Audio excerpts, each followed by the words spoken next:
Vivimos en tiempos inciertos, donde los desastres naturales, el crimen, la violencia y las epidemias van en aumento. Los seres humanos viven con inseguridad y temor. En el libro de Apocalipsis encontramos respuestas a nuestros temores e inseguridades. Nos revela el pasado, el presente y el futuro, pero sobre todo, el Apocalipsis es la revelación de Jesucristo.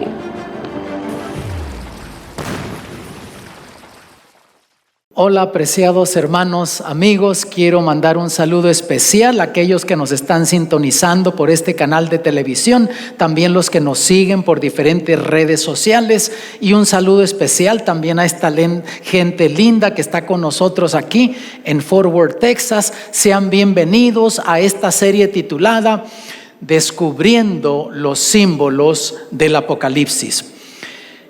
En esta ocasión ya estamos entrando a la parte 2 del gran conflicto entre el bien y el mal. Un mensaje del Apocalipsis importantísimo. Para aquellos que nos están siguiendo por las redes sociales, aquel que está a lo mejor por primera vez, queremos decirte que el libro de Apocalipsis está dividido en dos partes. La parte histórica tiene que ver con la historia de la iglesia, comenzando en el primer siglo, avanzando en la historia, aún en el tiempo en el que vivimos nosotros, está abarcado en esa primera parte, capítulos 1 al 14 de Apocalipsis. De eso prácticamente todo se ha cumplido ya, queda muy poco por cumplirse. Segunda parte, la escatológica, o sea, los eventos del fin, capítulos 15 al 22, de eso nada se ha cumplido todavía, pero una vez que se comienzan a cumplir esos eventos, se cumplen rápida y dramáticamente, y Jesús aparece en gloria por su iglesia. Dijimos que tanto lo histórico como lo escatológico tienen 4 divisiones principales, y ya hay algunas subdivisiones allí también. En esta ocasión ya estamos en la 4ª división de la parte histórica del Apocalipsis. Ya estamos en la segunda presentación, y vean cómo comienza el mensaje en el capítulo 14, porque ahí se habla de 3 ángeles que van volando por el medio del cielo. Estos ángeles tienen mensajes, dijimos en nuestro estudio pasado, mensajes especiales para preparar al mundo para la venida de Cristo. Y este ángel dice así, versículos 9 y 10: y el tercer ángel lo siguió diciendo en alta voz: si alguno adora a la bestia y a su imagen, y toma la señal en su frente o en su mano, este también beberá del vino de la ira de Dios, el cual está echado puro en el cáliz de su ira, y será atormentado con fuego y azufre delante de los santos ángeles y delante del Cordero. Nota que el mensaje de este tercer ángel es un mensaje de advertencia. Si alguno adora a la bestia o a su imagen, o toma el número de su nombre, la señal de su nombre, será atormentado. Quiere decir que es un mensaje aquí, hermanos, de advertencia de parte de Dios. Ahora, es interesante lo que la gente ha dicho, lo que la marca de la bestia es.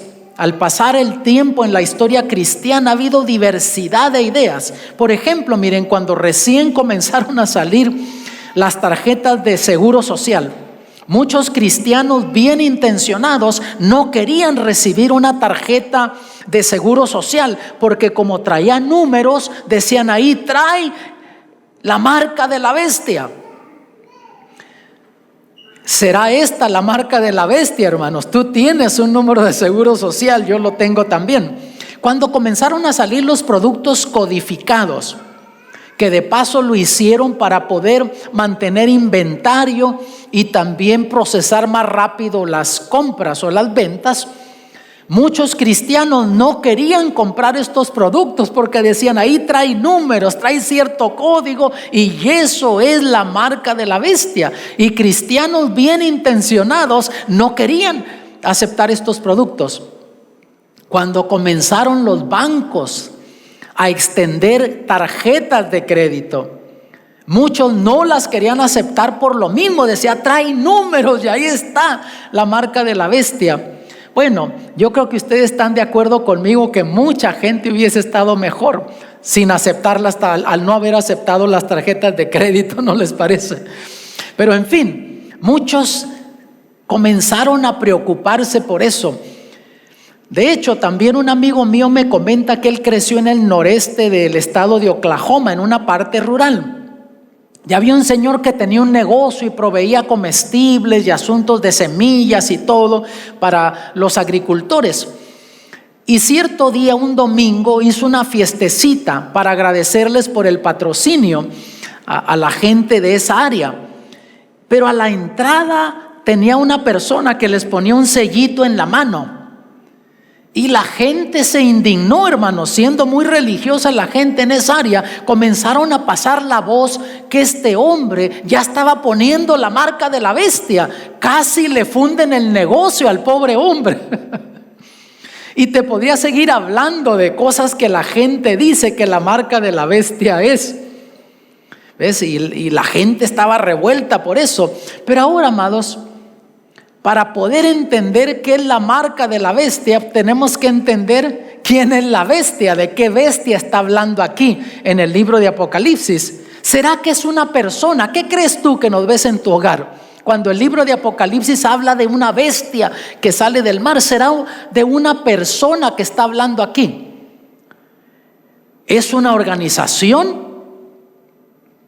¿Qué significa el 666? Porque la gente dice que el 666 es la marca de la bestia, y esa no es la marca de la bestia, ese es el número de la bestia. De hecho, en Apocalipsis se mencionan 4 cosas diferentes: la bestia, la imagen de la bestia, la marca de la bestia y el número de la bestia. Y son cosas diferentes, hermanos. La gente las confunde, pero hermanos, sería como confundir la gordura con la hinchazón. ¿Sabían ustedes que son 2 cosas completamente diferentes?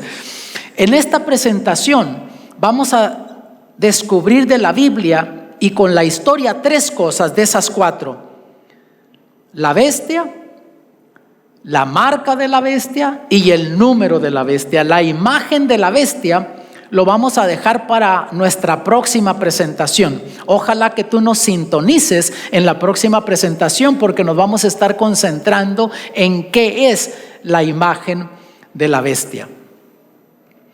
Y sobre todo, número 4, ¿cómo puedo evitar recibir la marca de la bestia? Es bien importante, y en esta presentación espero que tú captes eso. Porque los que reciben la marca de la bestia reciben de la ira de Dios al fin del tiempo. Y nosotros, amados, no queremos recibir de la ira de Dios, queremos recibir de la misericordia y de la gracia de Dios. ¿Qué significa bestia en profecía bíblica? Porque ahí habla de una bestia, si alguno adora a la bestia.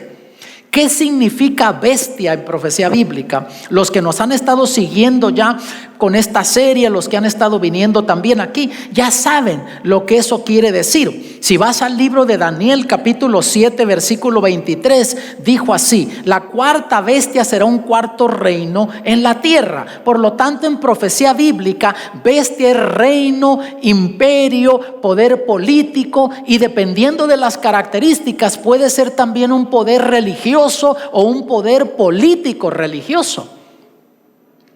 Habiendo dicho eso, vamos al capítulo 13, comenzando con el versículo 1 y siguiendo con el 2. Dice el apóstol Juan: yo me paré sobre la arena del mar y vi una bestia subir del mar que tenía 7 cabezas y 10 cuernos, y sobre sus cuernos 10 diademas, y sobre las cabezas de ella nombre de blasfemia. Y la bestia que vi era semejante a un leopardo, y sus pies como de oso, y su boca como boca de león. Y el dragón le dio su poder y su trono y grande potestad. ¿Qué te parece hasta aquí la descripción de esta bestia? ¿No te parece algo como de ciencia ficción? Pero Dios, al presentar la profecía bíblica, usa simbolismos. No te dejes espantar por estos simbolismos. Vamos a ver lo que Juan vio, vamos a seguir viendo y luego vamos a regresar a analizar cada uno de esos simbolismos, o por lo menos la mayoría de los simbolismos que están en esta escena. Versículo 3: y vi una de sus cabezas como herida de muerte, y la llaga de su muerte fue curada, y se maravilló toda la tierra en pos de la bestia. Juan, viendo hacia el mar Egeo, ahí, estando ahí en la isla de Patmos, ve esta visión y nota que esa bestia recibe, dice, una herida de muerte, pero luego, ¿qué sucede? Esa herida es curada y se maravilla el mundo por eso. Versículos 5 y 7 al 7: y le fue dado boca que hablaba grandes cosas y blasfemias, y le fue dado potencia de obrar 42 meses, y abrió su boca en blasfemias contra Dios, para blasfemar su nombre y su tabernáculo y a los que moran en el cielo. Y le fue dado hacer guerra contra los santos y vencerlos. Y ya dijimos que un santo no es otra cosa más que un pecador arrepentido y perdonado y justificado por Cristo Jesús. También le fue dado potencia sobre toda tribu y pueblo y lengua y gente. Esto es lo que ve Juan. Describe de esta manera a esa bestia que sale del mar. Ahora sabes que la profecía bíblica no la tienes que forzar. Si tú dejas que ella misma se explique a la luz de la historia, puedes tener una comprensión más clara y segura que tratando de dar la imaginación de lo que tú crees.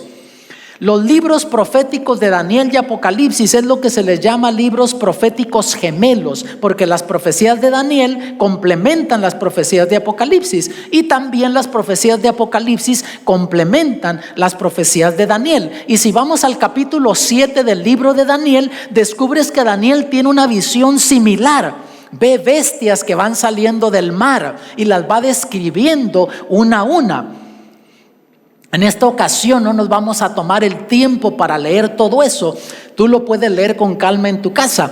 Pero él describe la primera como un león con alas de águila, la segunda un oso, la tercera un leopardo con 4 cabezas y 4 alas de ave, la cuarta la describe como una bestia espantosa de hierro que tenía 10 cuernos.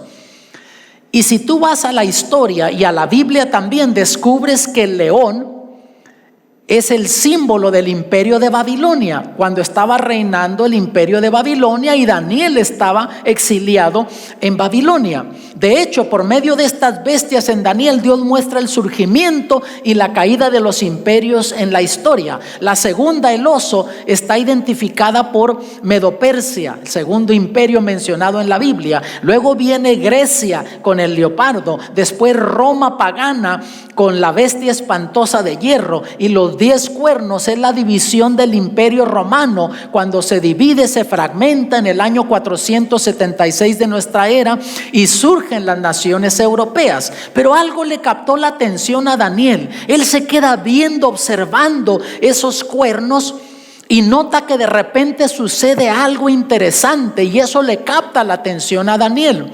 Él ve que de esos cuernos, después de eso, surge un cuernecito pequeño, pero llega a crecer y derriba a 3 de esos. Y entonces lo describe con las mismas características a ese cuernito pequeño que el apóstol Juan describe a esa bestia que sale del mar. Y históricamente está comprobado que el poder que surgió después que se dividió el imperio romano y que surgen las naciones europeas después del año 476 fue Roma papal, que estaba simbolizado aquí por ese cuernecito pequeño. Y dijimos que eso sucedió en el año 538, cuando viene la unión de la iglesia y del Estado. Y los estudiosos de la Biblia, de la profecía bíblica, comparan las características de ese cuerno pequeño con la descripción de Juan en el Apocalipsis de esa bestia. Y vamos a ver las características, a ver si Juan también está hablando de ese poder político religioso de Roma papal. Vamos a ver 7 claves aquí, a ver si encaja. Si recuerdan lo que leímos allí, para comenzar, una de las características es que el dragón le dio poder, su trono y autoridad. Así lo dice ahí en Apocalipsis 13, que a este poder que está simbolizado por esta bestia, el dragón le da el poder, le da también autoridad y le da su trono. ¿Quién es el dragón, hermanos? Si vamos a Apocalipsis 12, en nuestro estudio pasado, ya descubrimos que en el cielo hubo una grande batalla y se identifica un dragón. Y aquí en el versículo 9 dice: y fue lanzado fuera el gran dragón, la serpiente antigua, que se llama Diablo y Satanás, el cual engaña al mundo entero. Entonces estamos claros que ese dragón es el diablo. Pero en la historia, amados, el diablo rara vez se ha aparecido con cuernos y cola, como la gente lo pinta, o como Juan lo describe ahí también, con 7 cabezas y una grande cola, como lo describe más bien el profeta o el apóstol Juan aquí en el capítulo 12. Entonces, amados, el diablo en la historia ha utilizado a imperios, a líderes políticos, aún a líderes religiosos para lograr sus propósitos. Y cuando tú te das cuenta que en la historia, sobre todo, el diablo utilizó al imperio romano para destruir a nuestro Señor Jesucristo. Desde que nace el Señor Jesús, el diablo utiliza al imperio romano, al rey Herodes. Manda matar a todos los niños de ahí de Belén, de 2 años para abajo, pero Dios milagrosamente preserva la vida del Señor Jesús. Y en todo su ministerio el diablo trató de destruir al Señor Jesús. Después utiliza al imperio romano, a ese gobernador Poncio Pilato, que condena a muerte al Señor Jesucristo. Los soldados romanos lo llevan al Calvario y lo clavan en esa cruz con esos clavos del imperio romano, el castigo peor para los peores criminales. Y decíamos en nuestro estudio pasado que lo que pareció la mayor batalla ganada por el diablo fue la derrota más grande, fue la batalla más grande ganada para el cielo, porque ahí cuando Jesús dijo consumado es, nos abrió la esperanza a esta humanidad para tener vida eterna. Pero nota que fue el imperio romano que fue utilizado por el diablo. Entonces, si tú vas a la historia, descubres cómo surgió como poder político religioso Roma papal. En el libro de Historia Cristiana, volumen 3, página 327, dice: Vigilio ascendió la silla papal en el año 538 bajo la protección militar de Belisario.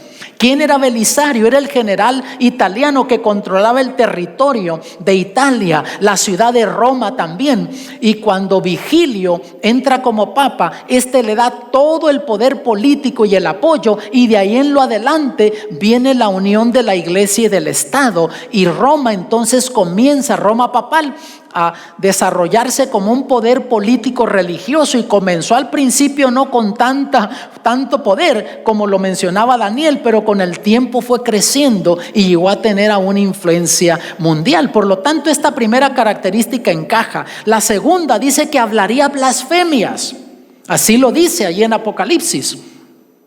La pregunta es, ¿qué es una blasfemia? Puede ser que tú tengas una opinión de eso, yo pueda tener otra, pero es mejor ver qué dice la Biblia.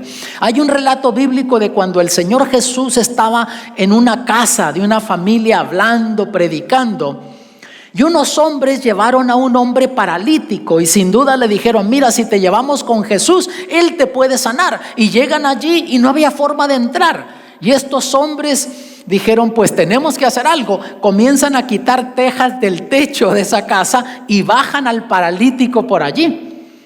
Y entonces mira lo que dice el relato bíblico, Lucas 5, 20, 21, el cual, viendo la fe de ellos, le dice: hombre, tus pecados te son perdonados. Entonces los escribas y los fariseos comenzaron a pensar diciendo: ¿quién es este que habla qué? Blasfemias. ¿Quién puede perdonar pecados sino solo Dios? Ellos entendían en los tiempos bíblicos que si alguna persona, un hombre, aún un líder religioso, se adjudicaba el poder, la autoridad de perdonar los pecados, de otros seres humanos, eso era una blasfemia, porque solo Dios tiene la autoridad, el poder de perdonar pecados. Pero en este caso el Señor Jesús no estaba blasfemando, porque si tú vas al libro de Juan capítulo 1 versículo 1, descubres que se describe al Señor Jesús con la terminología del verbo, y ahí dice: en el principio era el verbo, y el verbo era con Dios, y el verbo también era Dios. Por lo tanto, el Señor Jesús tenía poder para perdonar pecados, pero ellos entendían en el tiempo de Jesús que eso le pertenecía solo a Dios.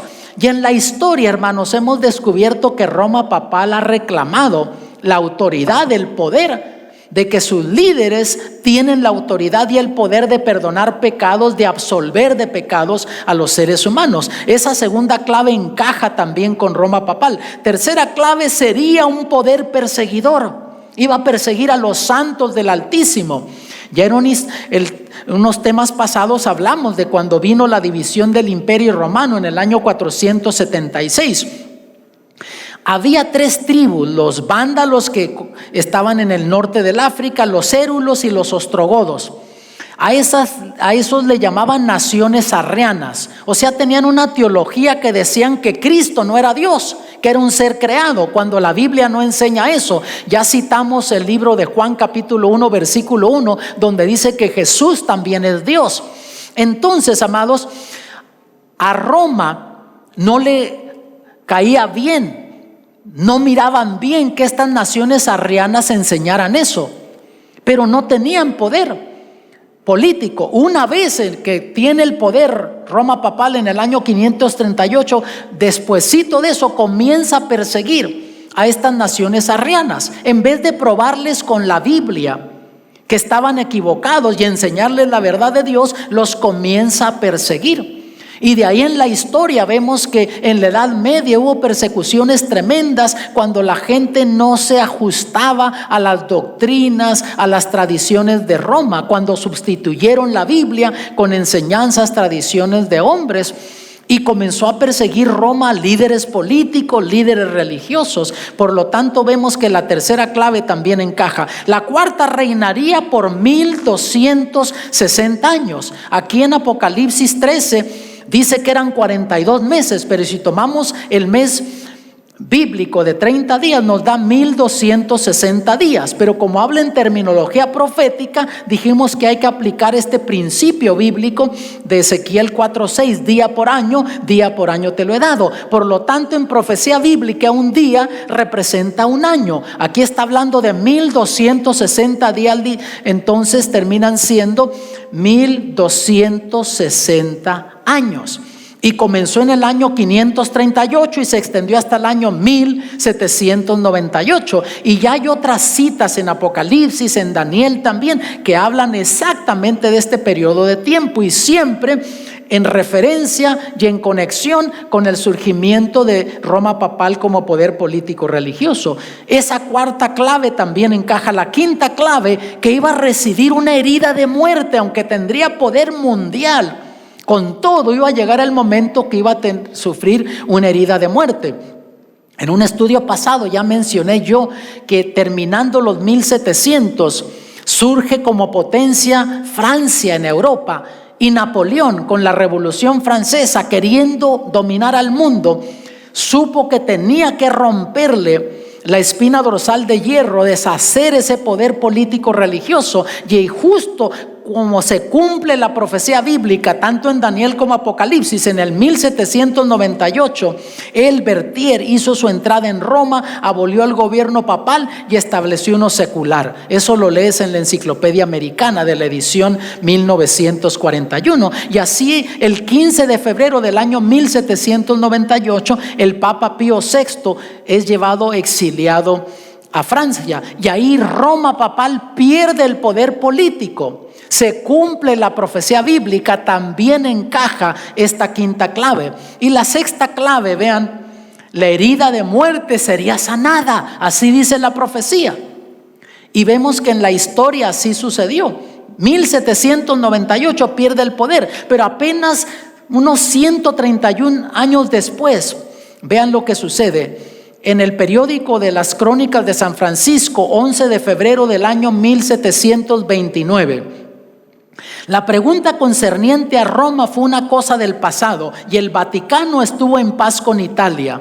Al poner las firmas en el documento memorable, la herida fue sanada, extrema cordialidad fue desplegada de los dos lados. Interesante cómo estos hombres que no eran religiosos escribiendo este artículo utilizan terminología bíblica, porque entonces Mussolini hace las paces con el Vaticano y entonces le da al Vaticano autonomía, al punto que ahora el Vaticano es un país pequeñitito dentro del país de Italia y tiene su propio gobierno.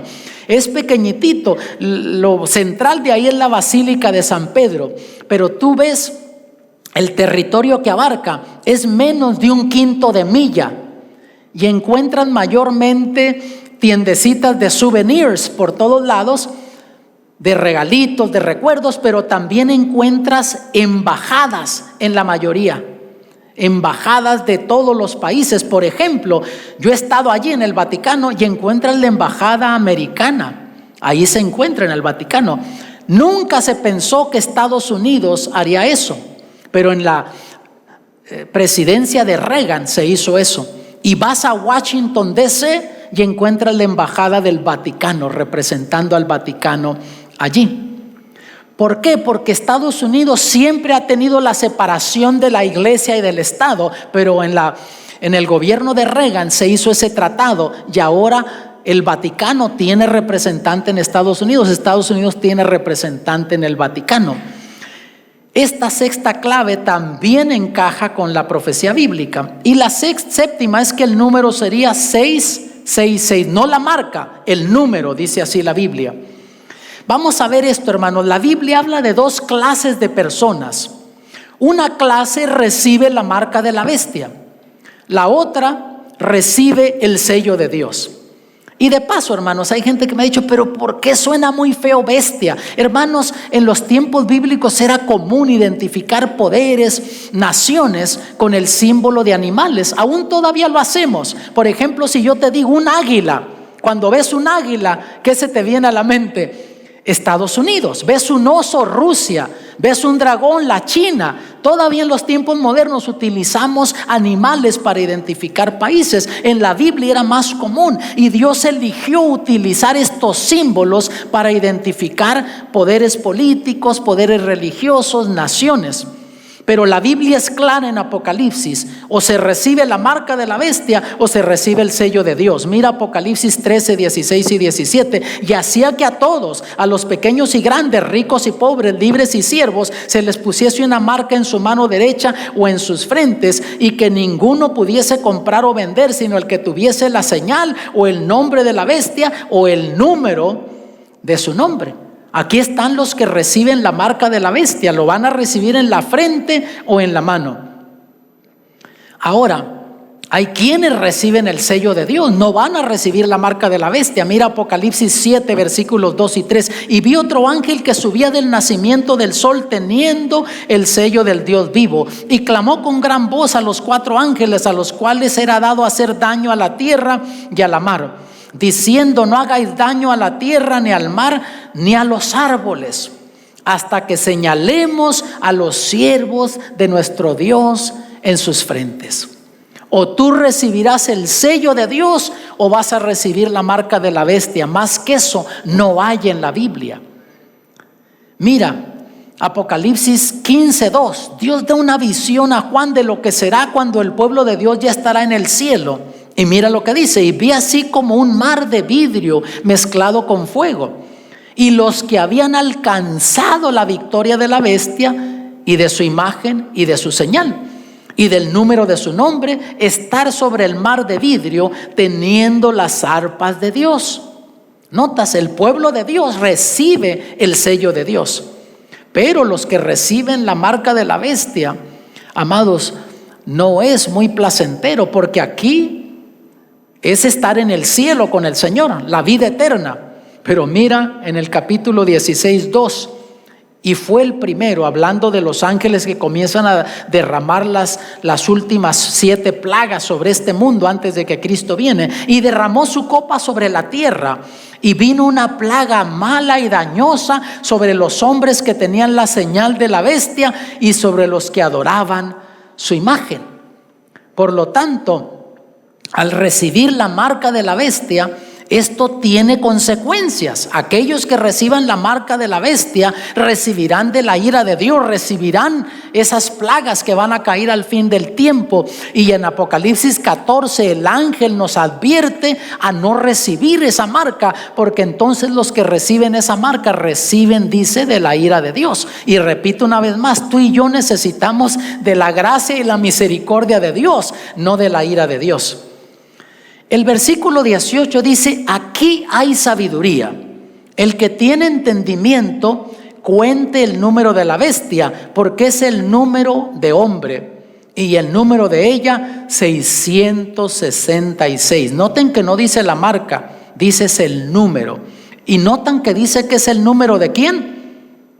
De un hombre, no de una mujer, no de una institución, dice de un hombre. Esto es literal o simbólico, hermanos, porque aquí aparecen varias cosas. La bestia es simbólica. Tú no esperas que salga una bestia del mar con esas características, 10 cabezas y cuernos, y que todo mundo la adore. Si algo haríamos, correríamos en dirección opuesta.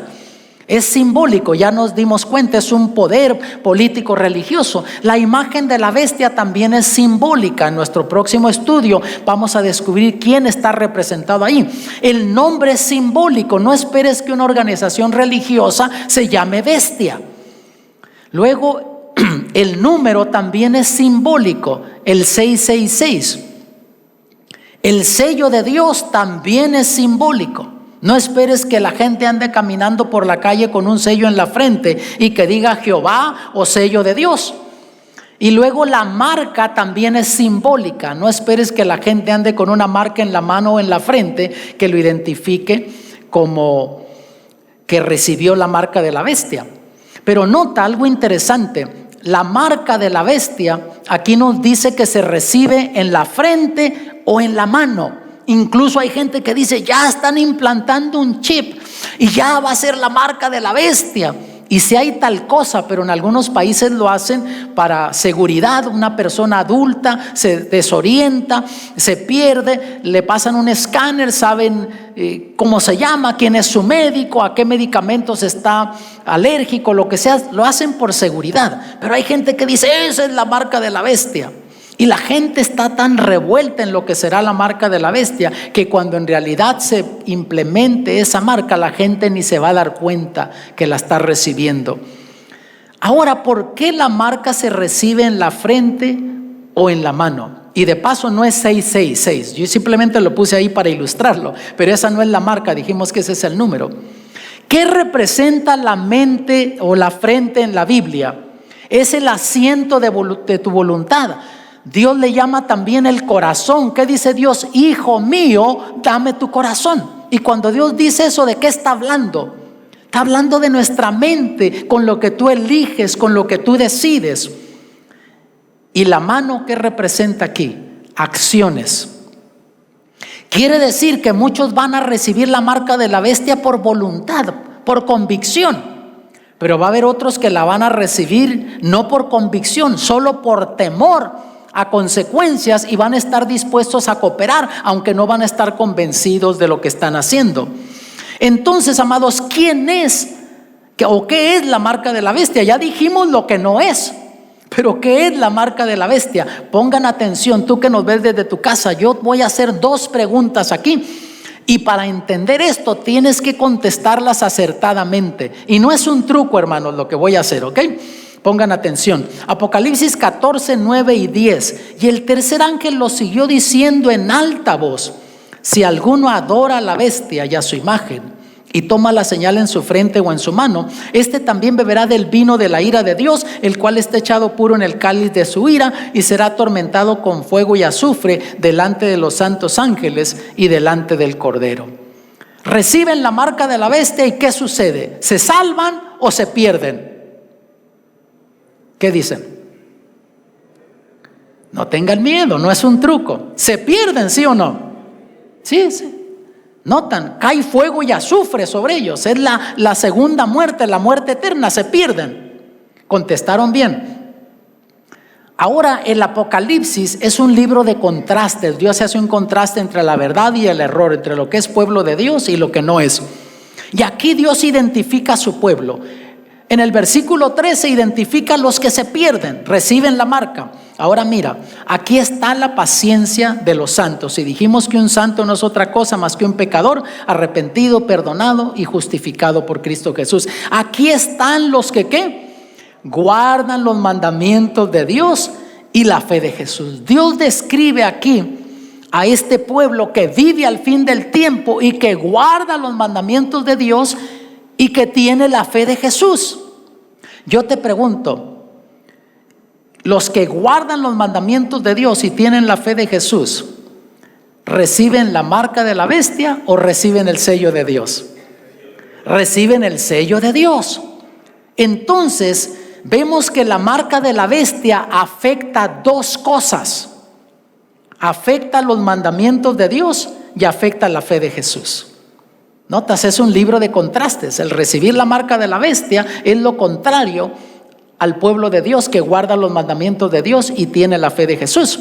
Si vamos históricamente a ver, por ejemplo, en el Concilio de Trento, vamos a comenzar por la fe de Jesús.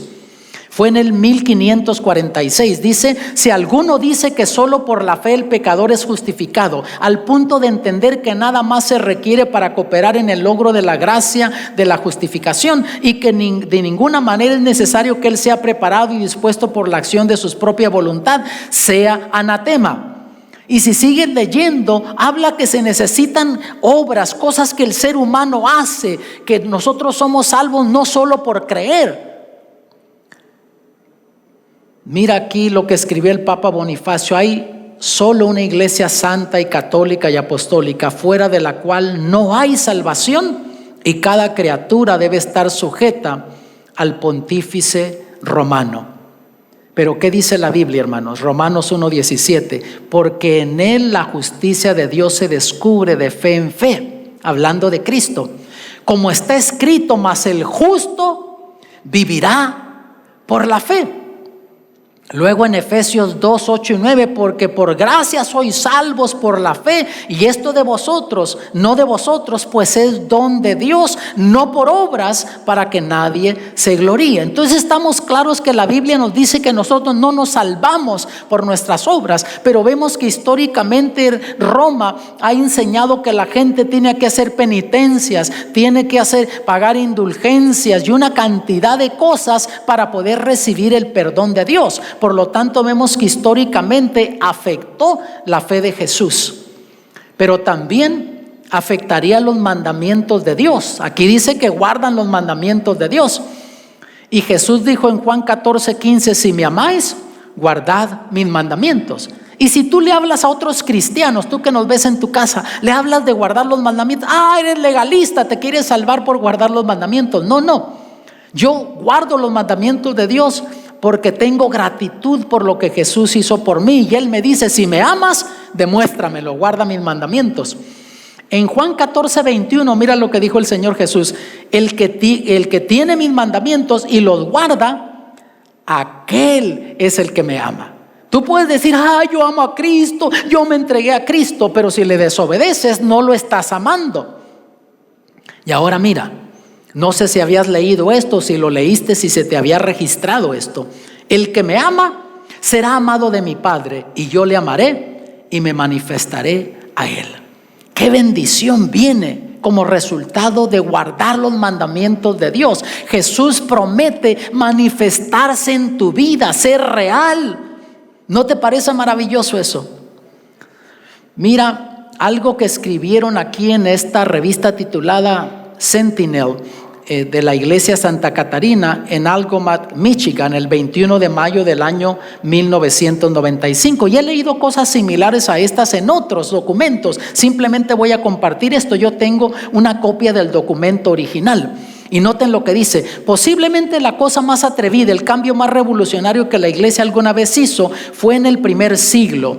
El día santo, el sábado, fue cambiado del sábado al domingo, no por ninguna dirección indicada en las escrituras, pero por el sentido de la iglesia de su propio poder. Las personas que piensan que las escrituras deberían ser la única autoridad, deberían lógicamente hacerse adventistas del séptimo día y guardar el sábado santo.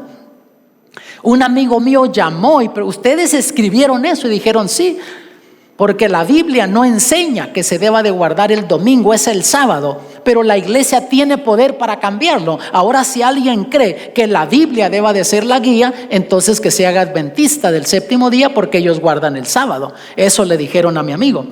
Mira aquí en la Enciclopedia Católica, volumen 4, dice: la iglesia, por el otro lado, después de cambiar el día de reposo del sábado judío o el séptimo día de la semana, al primer día hizo el tercer mandamiento referirse al domingo como el día del Señor. Cambiaron los mandamientos.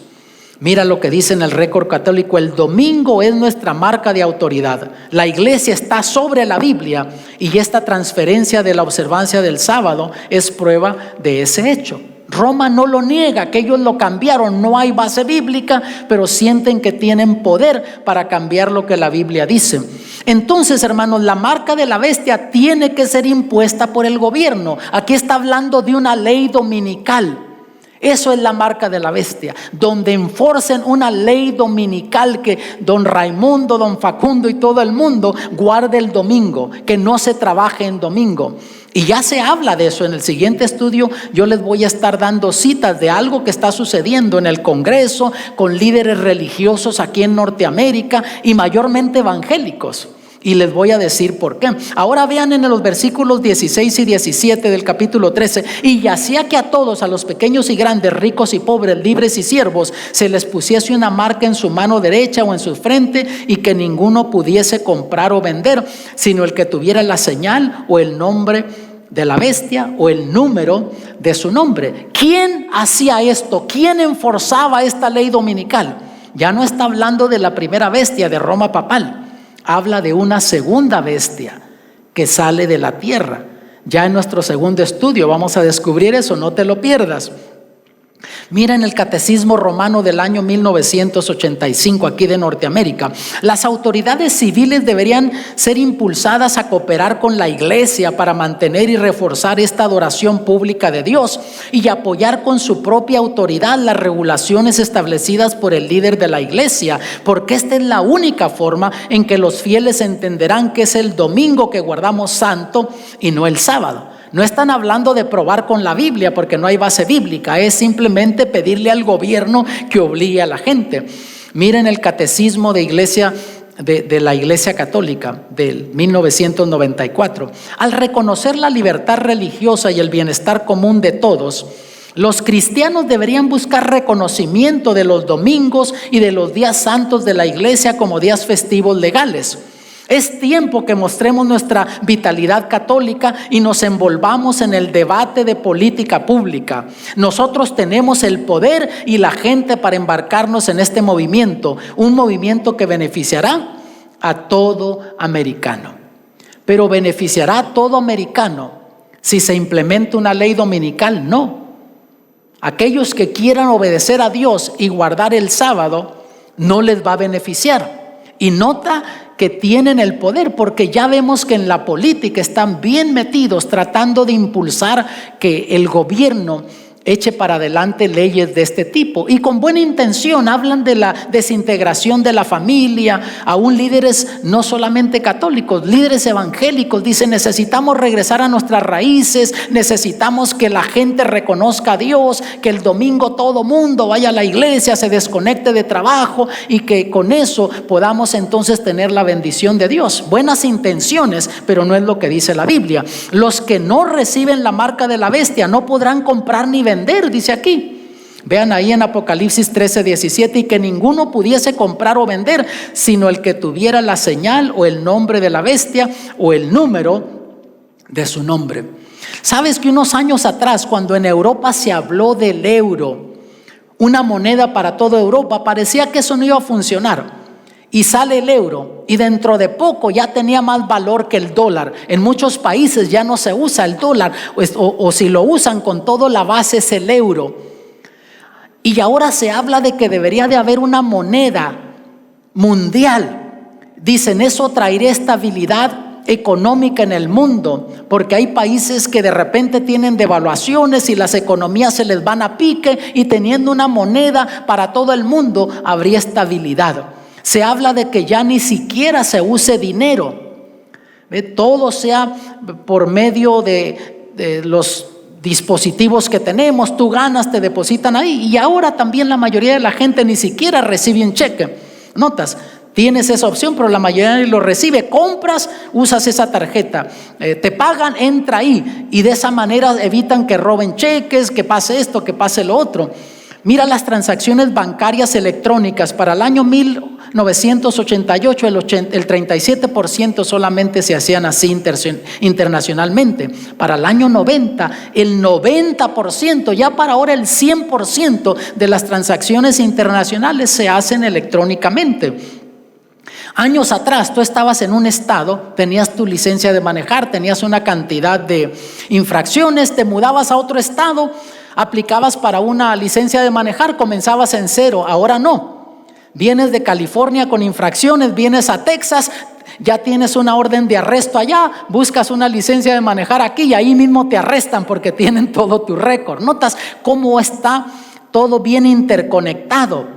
Internacionalmente es lo mismo también. Uno no se da cuenta, pero los países comparten información, y todo ha sido por seguridad. Yo te digo que han logrado parar ataques terroristas por información que han recibido con países que antes no se podía hacer eso, y que Estados Unidos ahora tiene esos contactos. Y hermanos, no estoy siendo yo alarmista. Hay gente que es alarmista cuando habla de esto. Yo les estoy hablando solamente de realidades para mostrarles que sí es posible que se pueda implementar una marca, como dice la Biblia, una ley dominical, y que haya control de la gente. Apocalipsis 13:18, aquí hay sabiduría. El que tiene entendimiento cuente el número de la bestia, porque es el número de hombre, y el número de ella 666. Y dice que es número de hombre. Vamos a entender el 666.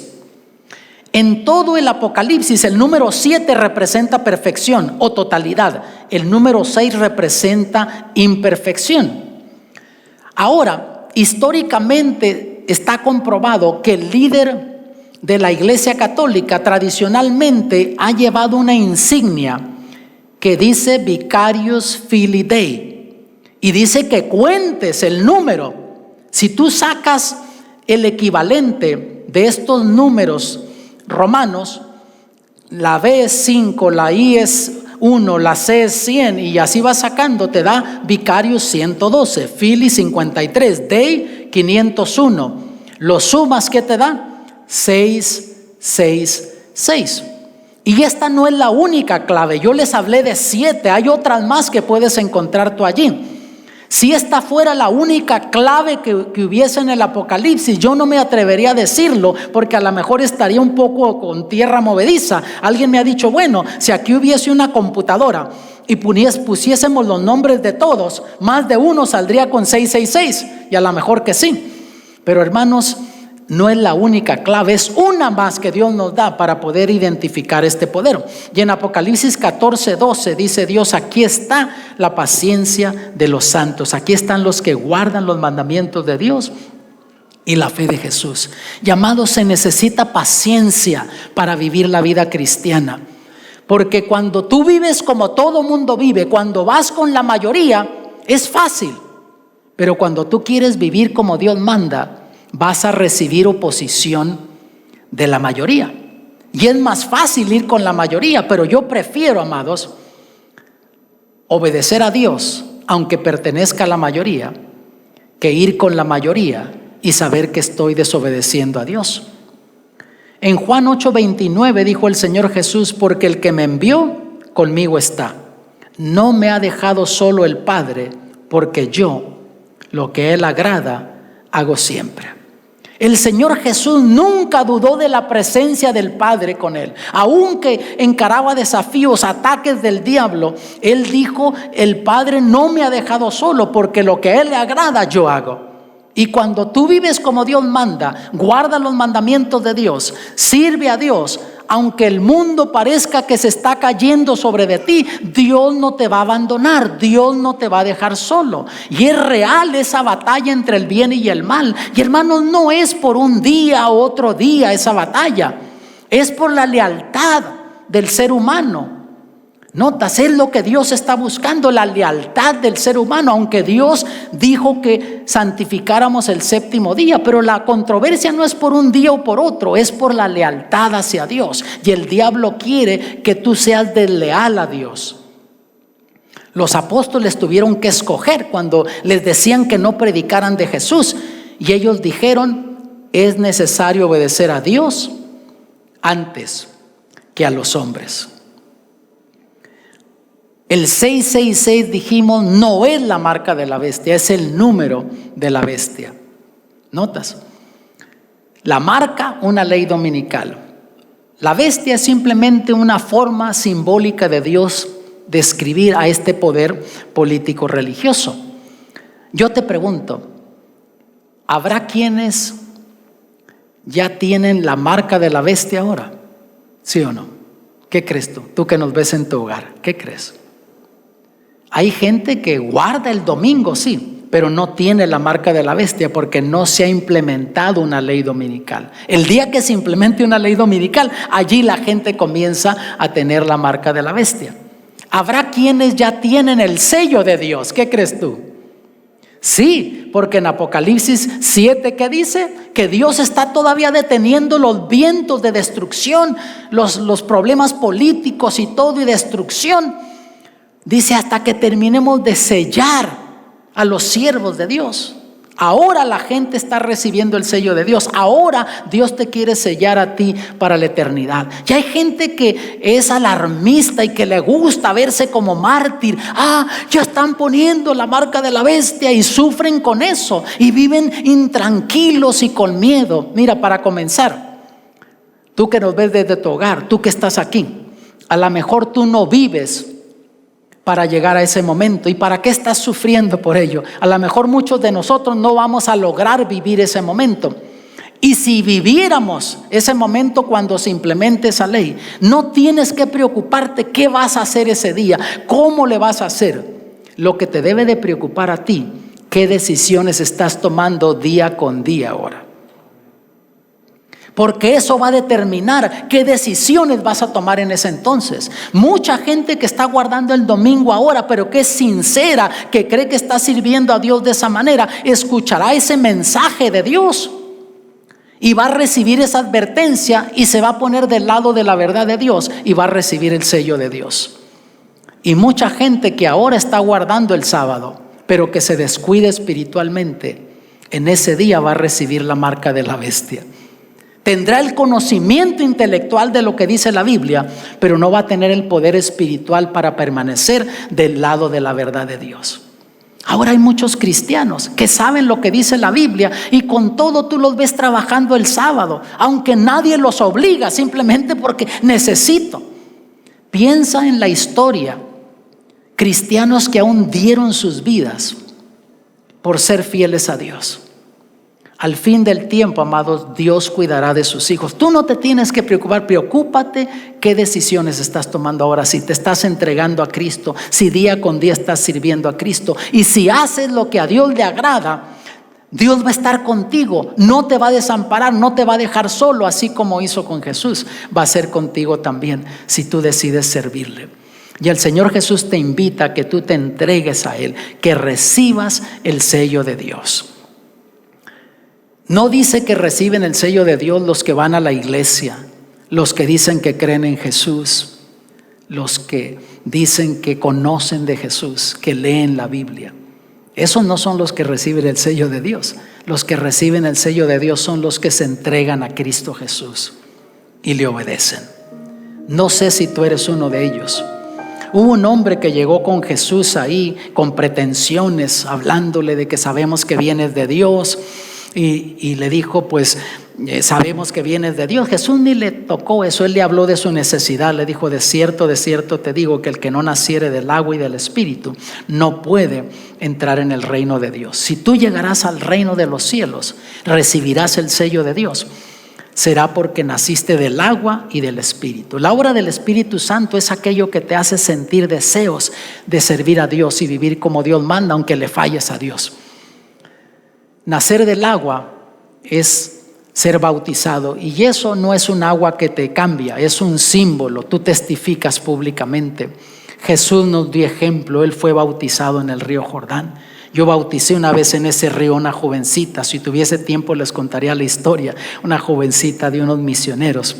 Tú puedes ser bautizado también si no te has bautizado, pero yo quiero orar por la iglesia en general para que tú decidas servir al Señor, mantenerte del lado de la verdad. Pase lo que pase, Dios va a cuidar de ti. La recompensa es mayor que lo que pueda venir si tú sirves a Dios. La recompensa es mayor que las consecuencias de servir a Dios. Dios va a cuidar de ti. Yo quiero orar por ti. Tú que nos estás viendo allá en tu hogar, quiero orar por ti para que Dios te dé poder para salir victorioso. Ya en unos momentos vamos a estar saliendo del aire, pero quiero decirte que voy a estar orando por ti para que Dios te pueda bendecir, y ahí donde estás tomes decisiones correctas en tu vida. Busca una iglesia adventista, pídele al pastor que te bautice, que tú quieres entregarte a Cristo, que quieres recibir el sello de Dios.